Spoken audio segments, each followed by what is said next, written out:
Pendant des heures, à la barre, Sébastien Godard ne tient pas en place. Il parle avec les mains, de grands gestes, il réoriente les questions, énerve la présidente en lui coupant la parole. Le tout en niant les faits.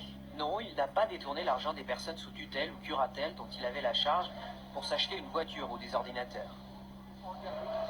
C'est quelqu'un qui est incapable d'assumer et de prendre conscience de la faute qu'il a pu commettre. C'est la faute des autres, c'est la faute de l'institution, c'est pas de sa faute à lui. Ce sont les majeurs protégés qui n'ont pas le permis mais qui conduisent une voiture, ce sont les majeurs protégés qui savent pas taper un code de carte bleue mais qui vident le compte des autres. Les indices sont accablants. Les malversations concernent uniquement des comptes de personnes dont il avait la responsabilité. Les retraits d'argent coïncident avec ses déplacements. Mais le jeune homme continue de parler à tort et à travers, regrettant qu'on lui ait refusé certaines expertises ou critiquant plusieurs fois son ex-employeur, l'UDAF. C'est elle qui a saisi la justice en 2011 contre, je cite, cet employé pas normal.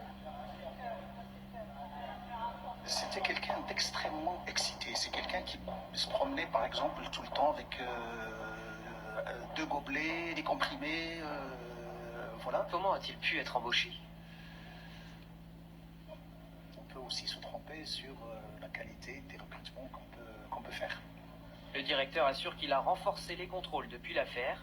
L'UDAF a remboursé les victimes, mais Sébastien Godard, jugé coupable, devra leur verser en tout plus de 100 000 € pour les préjudices qu'il nie toujours leur avoir causés.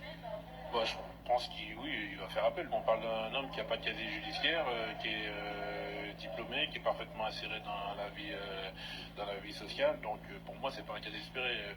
Condamné à 4 ans de prison, dont un avec sursis plus obligation de soins, Sébastien Godard a été immédiatement placé en maison d'arrêt.